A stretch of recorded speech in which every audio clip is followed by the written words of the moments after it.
Iran যুদ্ধের ফলে বিশ্বব্যাপী জ্বালানি সংকট তীব্র আকার ধারণ করে, যার আঁচ পড়ে বাংলাদেশেও। তবে বৈশ্বিক এই জ্বালানি সংকট মোকাবিলায় সম্ভাবনার এক নতুন দুয়ার হতে পারে বাংলাদেশের সবচেয়ে বড় সৌর বিদ্যুৎ প্রকল্প তিস্তা সোলার লিমিটেড। জ্বালানি সংকটের কারণে দেশে যখন চরম মাত্রায় বিদ্যুৎ সংকট দেখা দিয়েছে, তখন গাইবান্ধা জেলায় অবস্থিত এই সৌরবিদ্যুৎ প্রকল্প থেকে প্রতিদিন গড়ে 1000 মেগাওয়াট আওয়ার বিদ্যুৎ জাতীয় গ্রিডে যুক্ত হচ্ছে।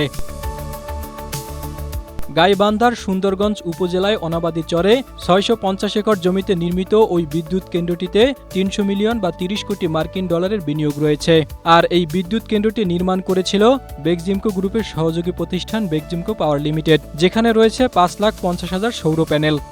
স্ট্রবেরি সুপার ডটেড ও ক্লাসিক ভ্যারিয়েন্ট সেনসেশন জাগুক শিহরণ। তিস্তা সোলার লিমিটেডের ম্যানেজার সাজেদ জাকির বলেন, বাংলাদেশ যেহেতু জ্বালানির ক্ষেত্রে আমদানির উপর নির্ভরশীল, তখন সৌর বা অন্যান্য নবায়নযোগ্য শক্তির উৎসকে আরও প্রসারিত করা হলে এই নির্ভরতা কমিয়ে আনা সম্ভব। তবে এক্ষেত্রে সবচেয়ে বড় চ্যালেঞ্জ অনাবাদী জমি পাওয়া।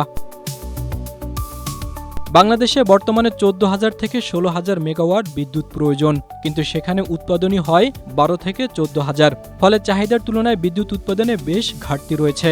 এছাড়া উৎপাদিত বিদ্যুতের 65%ই আমদানি নির্ভর।